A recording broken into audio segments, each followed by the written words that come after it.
నమస్తే. నేను భాగ్యలక్ష్మిని. మీకోసం బొచ్చడు ముచ్చట్లు పట్టుకొచ్చినుల్లా అన్నట్టు అంత మంచిదే కదా. పారి మరి అర్ధగంట సేపు పుర్సత్తుగా ఖతర్నాక్ వార్తలు చెప్పుకుందాం. అంతకంటే ముందుగాల ఏంటియో ఎరికే కదా, అవే నెత్తి గీతలు. కూటమి ప్రభుత్వానికి ఏడాది, ఆంధ్ర అంతా సందడే సందడి.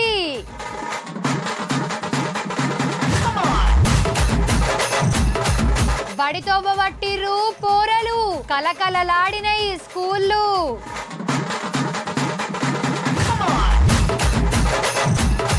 ఆంధ్ర పిల్లలకు తల్లికి వందనం, చూస్తారా అమ్మ నాయనల సంబరం.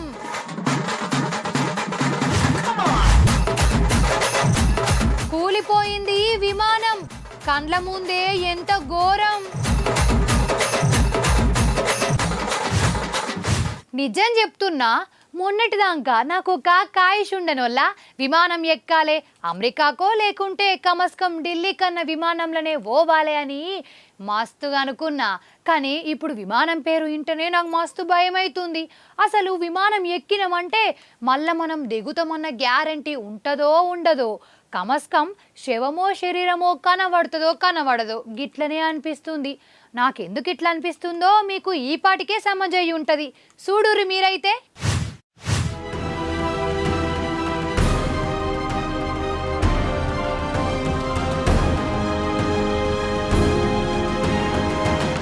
అబ్బా, నిజంగా ఘోరం అంటే ఘోరం వల్ల ఈ విమానం మొగుల మీదకి మంచిగానే పోతుంది కదా.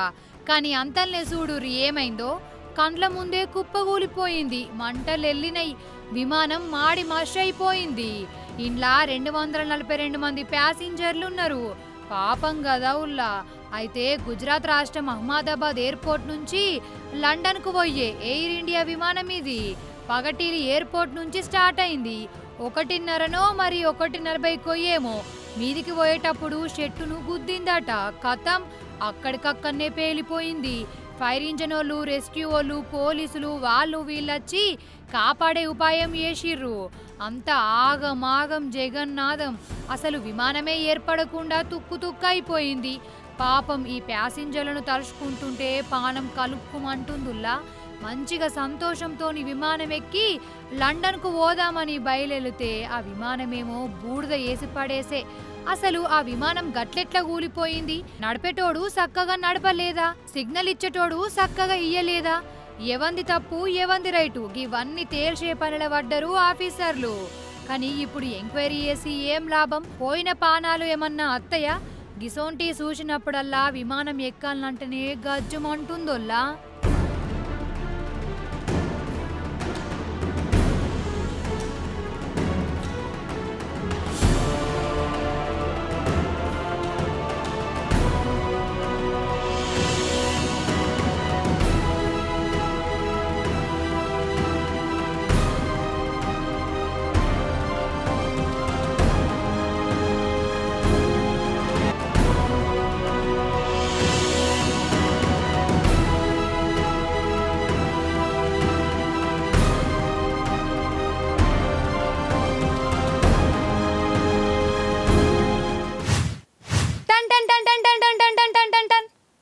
అయ్యో, ఏందోళ్ళ గట్ల చూస్తుర్రు? బడిగంట మోగింది. దగ్గర 2 నెలలాయే కదా పోరగాన్లు బడి ముఖం చూడక, బడి డ్రెస్ వేయక. పొద్దుగాల పోరలు మంచిగా యూనిఫాములు వేసుకొని బొయ్యిల మూట మోసుకుంటా, సద్ది మూట ఇంకో చేతిలో పెట్టుకొని ఏడ్చుకుంటా, ముక్కు చీదుకుంటా, నవ్వుకుంటా పోతుంటే రోడ్లకు ఏమన్నా కలొచ్చిందా? పారి మనం అట్లట్లా బల్ల మొక్కాన పోయేద్దాం.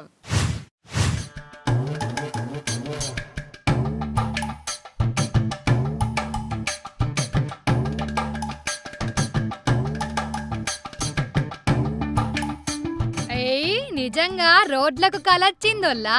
బడి పిల్లలతోని పొద్దుగాలనే కలకలలాడినాయి. ఎండాకాలం తాతిళ్ళు ఒడిసిపోయినాయి కదా, ఇక బళ్ళు మళ్ళా చాలైనాయి. పోరగాన్లు మీది తరగతులకు పోయిర్రు. అసలైతే నిన్నటి సందే ప్రతి ఇంట్లో పండుగ లెక్కనే నడిచింది కథ. బుక్కులు కొనుడు, బూట్లు తెప్పించుకునుడు, స్కూల్ డ్రెస్సులు, పిల్లలను మత్పరిచ్చుడు. ఇక తెల్లారు గట్లనే లేసి పిల్లలు జబ్బకు సంచి చేతుల సర్ది పట్టుకొని బళ్ళకు బయలుదేరిర్రు. ఆటోలు, స్కూల్ బస్సులు, వ్యాన్లల్లా తోవబట్టిర్రు. ఇక అమ్మా నాయనలది ఒక పరిశాన్ కాదు, పోరలను సంజాయించుకుంటా బుజర్కిచ్చుకుంటా గిదే పనైంది వాళ్ళది.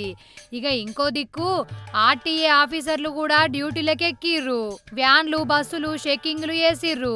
బ్రేకులు గీకులు సక్కగున్నాయా, నడిపే డ్రైవరు హుషారు గల్లోడేనా కాదా, ఎంతమందిని కూసోబెడుతుర్రు, ఏంది కథ గివన్నీ చూసిర్రు. పర్మిషన్ లేని వాటిని సీజ్ చేసిర్రు. ఇక ఇంకో దిక్కు శానా స్కూళ్ళల్లా పిల్లలను పూలతోని బ్యాండు మేళలతోని స్వాగతాలు చెప్పిర్రు. అయితే ఇటు తెలంగాణలో సర్కార్ బళ్ళల్లా ఈ తాప పోరలు ఎక్కువ మంది సరిగ్గా లేదట. ఇక ఆంధ్రలో తల్లికి వందనం స్కీమ్ కూడా స్టార్ట్ అయింది. కూటమి ప్రభుత్వం జీవో కూడా విడుదల చేసింది. ప్రతి విద్యార్థి పేరు మీద 15,000 తల్లుల ఖాతాల జమ చేస్తుర్రు.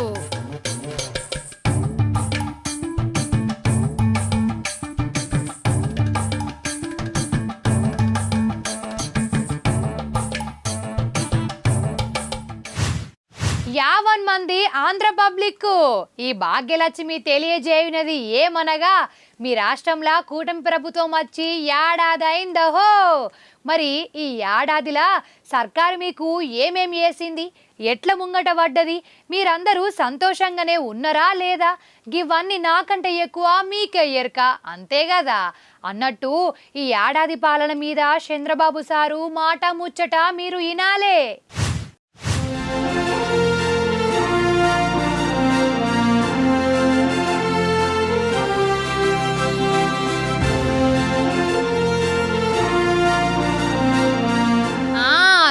చూస్తూనే ఏడాది గడిచింది కదా ఆంధ్రలో కూటమి సర్కార్ వచ్చి కదా. నాకైతే ఇంకా మొన్ననే వచ్చినట్టు కొడుతోందోల్లా. ఇక ఏడాది పాలనలా ఓట్లప్పుడు ఇచ్చిన కొన్ని హామీలైతే చేసింది సర్కారు. అమరావతి రాజధాని పనులు నడుస్తున్నాయి, మెగా డిఎస్సి పెట్టిర్రు, ల్యాండ్ టైలింగ్ చట్టం రద్దు చేసిర్రు, పింఛన్ పైసలు పెంచిర్రు, అన్న క్యాంటీన్లు పెట్టిర్రు. ఇక తల్లికి వందనం స్కీమ్ కూడా బేస్తారం నాడే చాలు చేసిర్రు. గివి షాంపిలే, ఇంకా చెయ్యవలసినవి ఉన్నాయి. చెప్పినట్టు చేసి తీర్థమని మన చంద్రబాబు సారు చెప్పుకత్తుండు, అంతేనా సార్?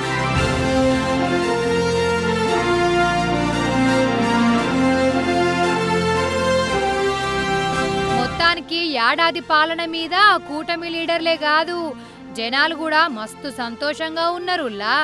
ఒక్క జగన్ పార్టోళ్లే కుళ్ళుకుంటుర్రు అని చెప్పుకొస్తుర్రుల్లా. సరే ఏడాదిలో అయిన కాడికైతే ఏసిర్రు గాని ఇంకా చెయ్యవలసిన అయితే బాగున్నాయి. ఆడోళ్లకు ఫ్రీ బస్ అన్నారు, అది కూడా అవుతుందట. రైతులకు పెట్టుబడి పైసలు ఇచ్చే అన్నదాత సుఖీభవ స్కీము ఈ 20 తారీఖు సందే చాలి ఎత్తారట. పోలవరాన్ని కూడా స్పీడ్గా కడతారట. ఎవ్వరు కూడా గావరపడాల్సిన పని లేదు. ఆంధ్రను మస్తు డెవలప్ చేస్తాం, దేశంలోనే అవ్వల్దార్ రాష్ట్రంగా చేస్తామని అంటుర్రు, అదన్నట్టు ముచ్చట.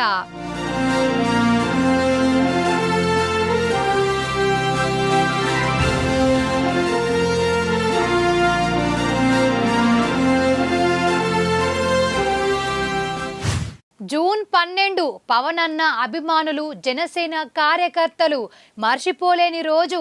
కొనిదెల పవన్ కళ్యాణ్ అనే నేను అని ఆంధ్రప్రదేశ్ మంత్రిగా పవన్ అన్న విమానం దిన్న రోజుది. అందుకే రాష్ట్రమంతటా జనసేన సంబరాలు జోరుగా నడిచినాయి. పవన్ అన్న అభిమానులు ధూమ్ ధామ్ చేసిర్రు. పారి మనం కూడా వాళ్ళ దాంట్లో కలుద్దాం. కొనిదెల పవన్ కళ్యాణ్ అనే నేను శాసనసభ సభ్యుడిగా ఎన్నికైనందున శాసనం ద్వారా నిర్మితమైన భారత రాజ్యాంగం పట్ల నిజమైన విశ్వాసం. ఈ ఒక్క సీన్ కోసం కొన్ని కోట్ల గుండెలు ఎదురు చూసినాయి. కొనిదెల పవన్ కళ్యాణ్ అనే నేను అన్న మాట చెవులకు ఇనవడుతోనే అటు ఆంధ్ర ఇటు తెలంగాణ రాష్ట్రాలు సంబరాలల్లా మునిగిపోయినాయి. ఆనందంతోని కండ్ల పొంట నీళ్లు తెచ్చుకున్నారు కాదా. మరి ఒకటా రెండా, 10 ఏళ్ళు ఒక్కడే బయలెళ్ళిండు, పార్టీ పెట్టిండు. అధికారం లేకున్నా పార్టీ ఓడిపోయినా తాను ఓడిపోయినా ఎనుకకు మర్రలే, దిక్కులు జూర్లే, నిలబడ్డడు, కలవడ్డడు. ఎంతో మంది పవన్ అన్నను బనాయించిర్రు, పూటకో మాట మాట్లాడుకుంటా షిడాయించిర్రు. అయినా పట్టించుకోలే, జనంలోనే ఉన్నాడు. జనం కోసమే తిరిగిండు, జనం కోసమే రోడ్డు కూడా ఎక్కిండు. ఎక్కడికక్కడ నిలదీసిండు, జనాలను తెలివికి తీసుకొచ్చిండు. రాష్ట్రం కోసం పార్టీలను కలిపిండు, త్యాగం చేసిండు.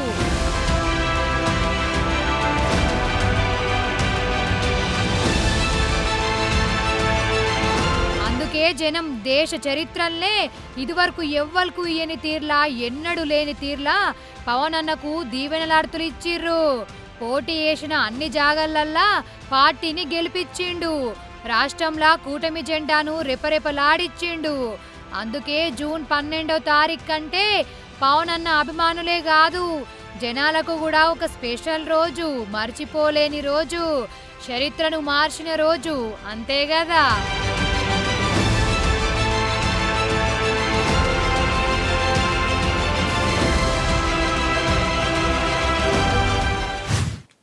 అవుగాని పాటలు వాడే మంగ్లక్క బర్త్డే దావత్తు గాయ అయింది కదా. అందరూ బగారన్నం మటన్ కూర పెడితే అక్కనేమో ఫారిన్ మందు గంజాయి పెట్టిందని టామ్ వేసిర్రు. కానీ అసలు ముచ్చట ఏమైందో ఇంట్లో పురాగా వాస్తవం కూడా లేదట. కాకపోతే పోలీసులు వచ్చిర్రు, చెక్కింగులు వేసిర్రు, కేసులు కూడా పెట్టిర్రు. మరి ఇప్పుడు ఈ కేసు ఏడుదాకా పోయింది? నిజంగానే గంజాయి ఉన్నదా? మంగ్లక్క మనసులా మాటేంది? అరుసుకుందాం రారి మరి చెప్పునా.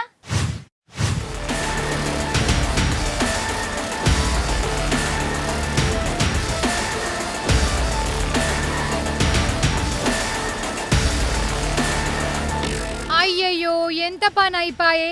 మంగ్లక్క బర్త్డే బ్యాడ్ అయిపాయే. నాకే ఎట్లెట్లనో అనిపించింది. అక్కగారు రీసార్టుల బర్త్డే దావతి వేసుకునే కదా, ఆడ ఫారిన్ మందు గంజాయి ఉన్నదని అన్నారు. పోలీసులు కేసు కూడా కట్టిర్రు.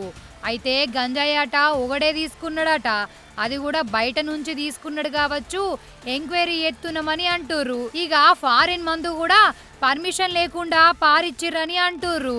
ఇక ఇంకో దిక్కు మంగ్లక్క ఒక వీడియో బయట పెట్టింది. అందరికీ నమస్కారం. నిన్న ఏదైతే నా బర్త్డే పార్టీ జరిగిందో ఒక చిన్న ఇంట్లో పార్టీ లాగా, ఒక ఫ్యామిలీ ఫంక్షన్ లాగా జరుపుకోవాలన్న ఒక ఉద్దేశంతో ఆ రిసార్ట్లో మా అమ్మా నాన్నల కోరిక మేరకు మా అమ్మా నాన్నలతో కలిసి, మా ఫ్యామిలీ మెంబర్స్తో కలిసి నేను జరుపుకోవడం జరిగింది. అక్కడ మా అమ్మా నాన్నలు, మా అమ్మా నాన్న ఫ్రెండ్స్, మా ఫ్యామిలీ ఫ్రెండ్స్, మా టీమ్ మెంబర్స్ మాత్రమే ఉండడం జరిగింది. అండ్ అట్లనే లిక్కర్ ఉండడం జరిగింది, సౌండ్ సిస్టమ్ ఉండడం జరిగింది.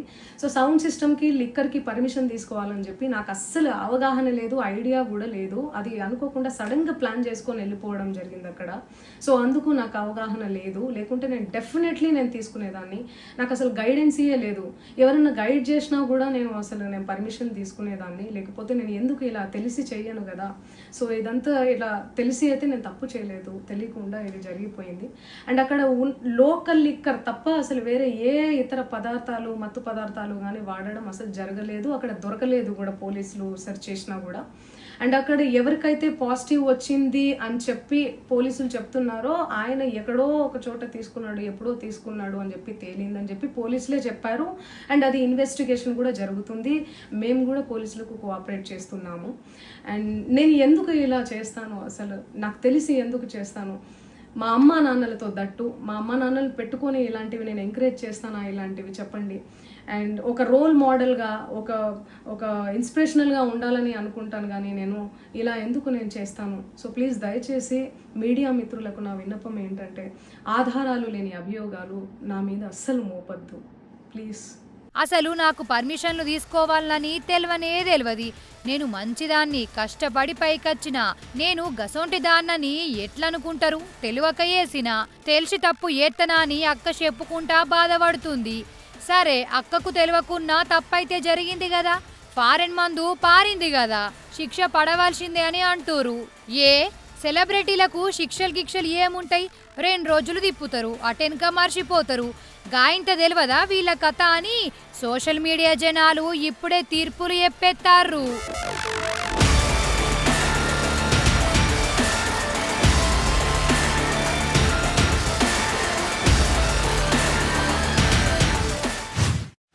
కుక్క కాటుకు చెప్పు దెబ్బ. నోరు మంచిదైతే ఊరు మంచిగైతది. ఎరికే కదా ఈ శాస్త్రం. ఇప్పుడు మన కాడ చాలా మందికి అర్థమైతుంది ఈ శాస్త్రం గొప్పతనం ఏందో. అమరావతి ఆడపడుచుల మీద దిక్కుమాలిన మాటలు మాట్లాడినోళ్లకు బుద్ధి తెచ్చే కార్యం నడుస్తాంది. పారి అసలు కథ ఏందో పురాగా అరుచుకుందా.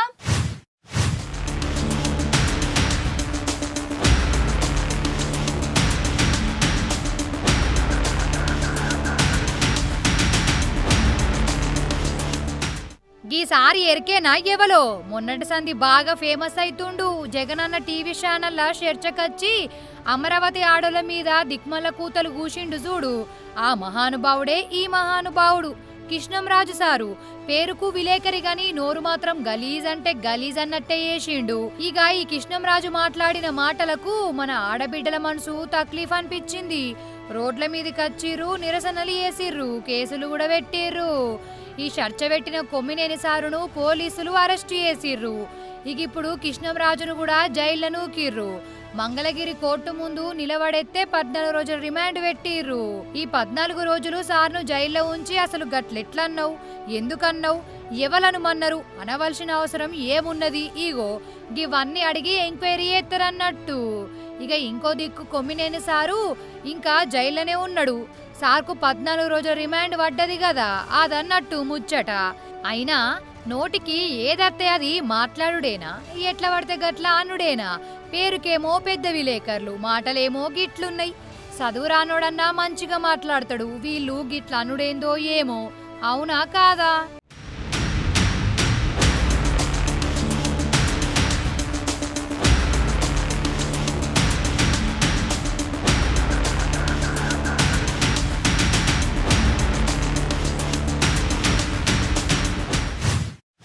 అయితే పరీక్షలల్లా షిట్టిల్ రాసి పాస్ అవుడు కూడా ఒక పావుడే నానొల్లా. నేనైతే నా చిన్నతనంలా ఒక్క షిట్ ఇచ్చి చూసుకుంటూ రాయమన్నా రాయలే. నక్కలు కొడితే ఏమత్తది, అంతేనా కాదా మరి? కానీ అదేందోనొల్లా కొందరు నక్కలు కొట్టి ప్యాస్ అవుతారు, రాను రాను వాళ్ళకే నౌకర్లు కూడా అత్తుంటాయి.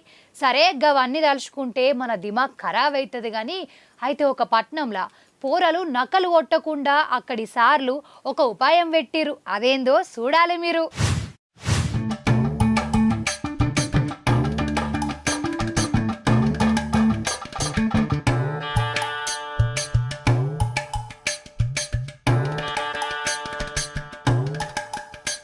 అగ్గగ్గు ఎంతన్నా నవ్వొత్తుందా చూసిర్రా? వీళ్ళు బొమ్మలాట ఆడతలేరు, పరీక్షలు రాస్తురు. అరే అవ్వంటే మరి పరీక్షలు రాసేటోళ్లకు నెత్తి మీద గీ బొమ్మలేంది అంటారా? మరదే ఏందంటే పరీక్షలు అన్నప్పుడు కొందరు నక్కలు కొడతారు కదా, నక్కలు కొట్టి ప్యాస్ అయ్యి పెద్ద పెద్ద ఆఫీసర్లు కూడా ఇర్రు. బొచ్చెడు మందిని చూసిన.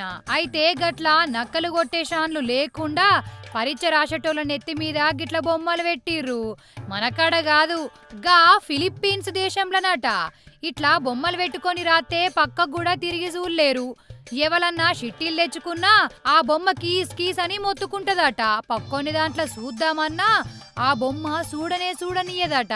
అసొంటి ఇకుమతి పెట్టిర్రు. అంటే ఒక్క మార్కు కూడా నకలు కొట్టకుండా నియతిగా పరీక్ష ప్యాస్ అయినోళ్ళుంటే దేశం బాగుపడుతుంది, లేకుంటే మునిగిపోతుంది అని ఫిలిప్పీన్స్ సర్కార్కు అనిపించి గిట్ల చేసిర్రట.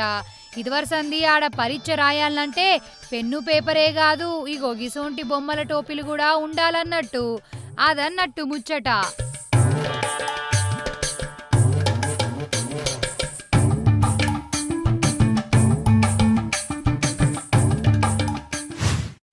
మల్లోపారి నెత్తికి తెలియొద్దామా? కూటమి ప్రభుత్వానికి ఏడాది, ఆంధ్ర అంతా సందడే సందడి.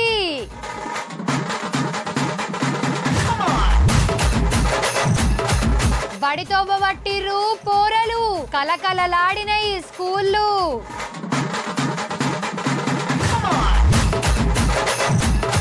ఆంధ్ర పిల్లలకు తల్లికి వందనం, చూస్తారా అమ్మ నాయనల సంబరం.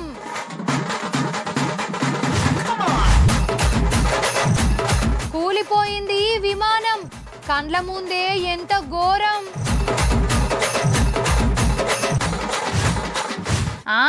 వార్తలు చూసిర్రు కదా, ఇంకా మీతోని ముచ్చట వెడ్డ పుద్దు అవుతుంది కానీ అర్ధగంట మా ఇల్లే ఒడిసిపాయే. మళ్ళీ వచ్చినప్పుడు ఇంకెన్ని మంచి వార్తలు పట్టుకత్తా. మరి నేను పొయ్యొద్దునా? ఉంటా మరి.